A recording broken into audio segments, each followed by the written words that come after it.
జై Shriram. Welcome back to Mouli's batters family. ఇవాళ ఏంటంటే మీకు just dosa batter before 10 days after 10 days తర్వాత మన ప్యాకెట్ ఎలా ఉంటుంది ఏంటనేది కూడా మీకు జస్ట్ ఎగ్జాంపుల్ అయితే ఇక్కడ మీకు చూపిస్తున్నాను అనమాట.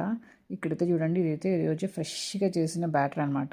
ఇక్కడైతే డేట్ కూడా చూడవచ్చు. ఇది ఎక్స్పైరీ డేట్ వచ్చేసి 18th, అంటే ఇవాళ వచ్చేసి 8th కదా. సో 18th టైం ఏంటంటే 7:45 అవుతుంది. సో ఇప్పుడైతే జస్ట్ ప్యాకింగ్ అయింది.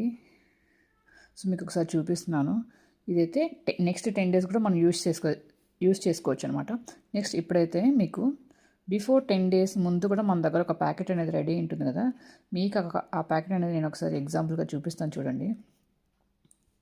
ఇదైతే ఆద ప్యాకెటే.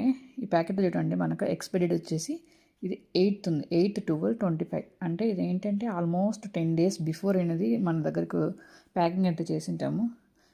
నవ్వు ఏంటంటే 2 ప్యాకెట్స్ కూడా నేను కంపేర్ చేసి చూపిస్తాను చూడండి. సేమ్ ఫస్ట్ డే మనం ప్యాకింగ్ చేసినప్పుడు ఎలా ఉంటుందో నెక్స్ట్ 10 days తర్వాత కూడా ప్యాకెట్ అనేది సేమ్ టు సేమ్ ఉంటుంది. ఎక్కడే కానీ ఫ్లఫీనెస్ రావడం కానీ లీకేజ్ కానీ అట్లా ఏ మాత్రం అనేది ఉండదన్నమాట. సో ఇక్కడైతే మీరు అబ్జర్వ్ చేయొచ్చు.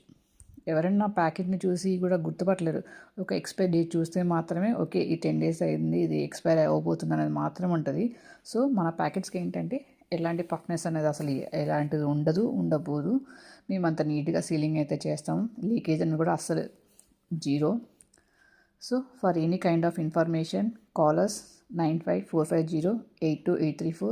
Stay tune for more updated videos. Bye bye.